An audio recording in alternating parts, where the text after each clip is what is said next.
Companheiro, só voltando. Na realidade, nós não tivemos muitas perguntas, nós tivemos muitas afirmações de posições. Portanto, não tem problema nenhum. A maior parte dos debates acontece exatamente isso, e eu acho que é importante, porque a gente vai entendendo um, entendendo o outro, e não necessariamente o melhor formato é pergunta e resposta, não é, entendeu? Mas eu acho que algumas coisas que são importantes, porque quando as pessoas vão falando, a gente vai lembrando de algumas coisas que acontecem no dia a dia, e acho que isso é importante. A Maria Helena começou dizendo o seguinte, que as pessoas não é que vão morrer, vão morrer, trabalhar até morrer contribuindo, certo? O problema é que não é bem assim. Nós vamos morrer desempregados e não vamos ter contribuição, sabe por quê? Porque não tem de onde contribuir, não vai ter de onde tirar o dinheiro, entendeu? Não tem só eu entendi o que você falou, só que nós não vamos ter como contribuir porque não vai ter renda, não tem salário, não tem nada. Qual é a possibilidade que tem de uma pessoa com 60 anos que ficou demitida arrumar emprego no setor privado? Nenhuma. Qual é a possibilidade que tem de alguém fazer um concurso público com 61? É nada. E no setor privado nós temos um outro problema.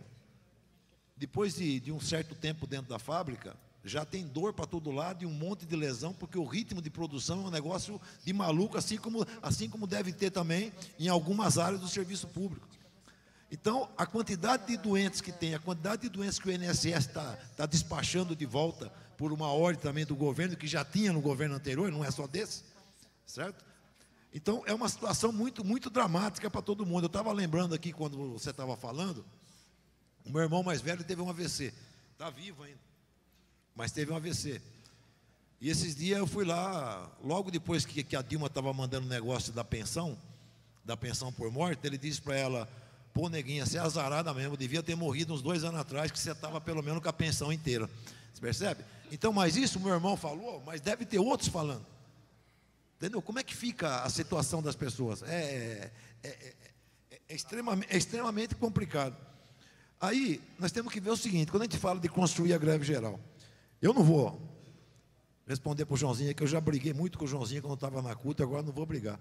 Mas, Joãozinho, com 3.500 sindicatos filiados, a CUT tem perto de 100 mil dirigentes. Se só 400 assinou aquela nota, a coisa está braba ali, entendeu? Não, tá. Entendeu? Não, entendeu? Não, mas tudo bem, tudo bem. Não, mas não, eu não quero brigar com você, pô, tudo bem. Eu estou falando isso do Joãozinho para a gente entrar numa outra discussão, que eu acho que é importantíssimo. A construção da greve geral, ela passa muito mais pela mobilização que a gente constrói no dia a dia do que pelos discursos que a gente faz. O companheiro que falou aqui da Baixada Santista, que ele ficou correndo para lá e para cá. A Baixada Santista foi quando? Dia 15, a paralisação? Continua a greve dos trabalhadores de serviço público municipal, com manifestação todo dia, e a maior greve que eles já fizeram em toda a história deles. Tem manifestação todo dia.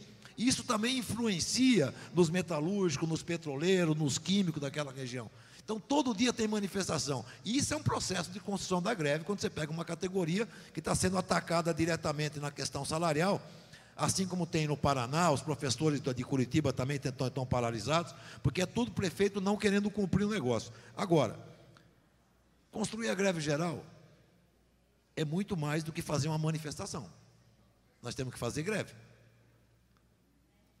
E aí, ao mesmo tempo que não tem pergunta, também tem provocações pesadas, certo? Pesadas. Alguém disse que não sai da intersindical dia 14 e não tinha nada. É provável que não tivesse. Quer saber quantos metalúrgicos pararam só ligado à intersindical metalúrgico? Depois eu falo de químico, falo de professores, falo de outros. Que foi construído através de jornais e de muitas vezes com grupos de trabalho clandestino dentro das fábricas, porque é a única maneira que nós temos de trabalhar para não ser demitido muitas vezes. Porque, infelizmente, nós não somos também como no serviço público, que tem uma certa estabilidade. Dentro da fábrica, começou a chamar a greve hoje, amanhã você pode estar fora. Então, nós temos situações que nós temos que entender. Quando eu falei, por exemplo, do 10% do imposto sindical, que o companheiro citou aqui, eu não estou falando do imposto sindical para resolver todos os problemas e do rompimento com a estrutura fascista. Essa discussão a classe trabalhadora fez em 1978, 79, o Joãozinho estava de um lado e eu estava do outro. Que era a discussão se a gente disputava esses sindicatos por dentro ou se a gente construía sindicato livre. Essa discussão foi feita lá em 78, 79. E na época eu era da Convergência Socialista e você era do Trabalho. Vai pegar lá, 78 tem entrevista minha com o Júlio. Você não estava vivo, tá? E decidiu-se que ia disputar isso aí, mas que a gente era contra o imposto, ia lutar por isso, por isso. A CUT se formou e defende o imposto hoje. Agora, quando eu disse que a maior parte das centrais pediu reconhecimento no Ministério do Trabalho, e nós não vamos pedir, pediu reconhecimento no Ministério do Trabalho, para pegar os 10% do imposto, se não for para isso, para que é? É para reconhecer a estrutura fascista do Estado? Ou nós vamos esquecer a história da CUT? A CUT foi fundada em 83. Ela foi ilegal, mas não ilegítima, até o início do segundo mandato do Lula, quando ele legaliza as centrais. Porque até o início do segundo mandato do Lula era proibido ter central sindical no Brasil. O Sindicato Metalúrgico de Campinas teve duas intervenções, as duas por estar apoiando, isso no período da ditadura, por estar apoiando outras categorias. Então, companheiros, construir a greve geral, sinto muito. Se alguém acha que é possível construir a greve geral só pelas redes sociais, não dá.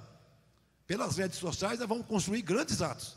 Agora, construir a greve geral é parar a produção e a circulação de mercadoria. E aí, camaradas, é muita organização dentro da fábrica, é muita coisa, não é só, entendeu? Nós podemos construir grandes atos.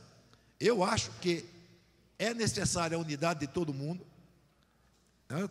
O companheiro da Intersindical, Central dos Trabalhadores, ele foi embora, mas ele disse uma coisa que, por exemplo, eu não disse, que o governo Dilma e o governo Temer é igual, e eu disse que as propostas de reforma que o governo Temer está apresentando, elas foram gestadas já com a Dilma e com o apoio de algumas centrais sindicais, que elas talvez não tivessem a agressividade que tem essa, mas que elas viriam da mesma maneira, com mais jeitinho, viriam. E se eu estivesse falando aqui numa assembleia de metalúrgico, eu ia falar que ia ter beijinho na nuca, mas o estrago era o mesmo. Né? Esse é o problema que está colocado. Nós temos que ver isso. Agora, nós vamos discutir isso no momento do ato? Não. Dia 31 agora, tem uma reunião com os metalúrgicos de São Paulo, que é da Força Sindical, no Sindicato dos Metalúrgicos de São Paulo, que está a CUT, está com a Lutas, está a Intersindical, tal. Todo mundo que tem sindicato de metalúrgico vai estar reunido dia 31, para a gente trabalhar a data que pode ser para mim também, 26, 27, 28, não pode cair no domingo, que é muito fácil, mas nós temos que construir. Agora, tem uma coisa, companheiros, essa construção, ela passa por eu estou concluindo, essa construção passa por algumas questões. Por exemplo, é inevitável que a conciliação de classes, ela sai de um negócio que eu só voltar um pouquinho para ter raciocínio. Quando eu falei aqui que tínhamos que voltar para o passado, o local que surgiu as principais greves de trabalhadores e as principais lideranças que a classe trabalhadora construiu no país foi a região do ABC, porque lá era a maior concentração de trabalhadores. Certo? Hoje, e as montadoras lá são Volkswagen, Ford, Scania e um monte de coisa. Hoje, a Toyota e a Honda, que estão na região da nossa região de Campinas, aliás, a Toyota parou também no dia 15, a Toyota e a Honda, o salário de ingresso é maior do que na Volkswagen de São Bernardo do Campo. Por quê? Porque quando eles vieram para cá era bem menor, só que o ABC, que era a linha de frente das coisas, de repente virou para travar. E por que travou? Se alguém acha que o Lula ganhou a eleição com aquela carta ao povo brasileiro, esquece. Se alguém acha que o Zé Alencar aceitou ser vice dele porque tinha uma promessa de conciliação, esquece. A conciliação estava em andamento há 15 anos para mostrar que ele podia controlar o movimento social. Agora, em que pese que ele é a principal liderança que foi construída, foi presidente da República, em qualquer lugar que ele aparecer, eu ouso dizer que até aqui se aparecer, o nego vai fazer um selfiezinho, aqui não, mas eu ouso dizer. Agora, o companheiro falou aqui o seguinte, o Lula ir lá falar contra a reforma da Previdência, tudo bem. Agora, não dá para terminar um ato no dia 15, que é contra a reforma da Previdência, gritando olê, olê, olá, lulá, lulá. Porque aí fica difícil, companheiro. Aí fica difícil. Aí fica difícil. Aí fica difícil. E aí, eu até entendo a ansiedade do companheiro que está lá, que não viu. Agora, as direções das centrais sindicais que estão lá, principalmente da CUT, certo? Era necessário dizer, baixa a pouca bola, é porque está difícil, porque não dá para, entendeu? Porque o que está unificando todo mundo é isso, porque senão você abre argumento para um ou outro começar a cair fora, isso aí virou disputa política, então começa a cair fora. Agora, tem um companheiro aqui que diz o seguinte, agora para concluir definitivamente, isso é para valer ou é para assustar o outro lado? Bom, primeiro que falar que vai ter greve assusta, certo? Agora, no nosso caso, é para valer. Agora, tem muita gente dizendo que vai ter para justificar para a sua base e não vai fazer, que é o acordo que o Paulinho e outros estão fazendo aí.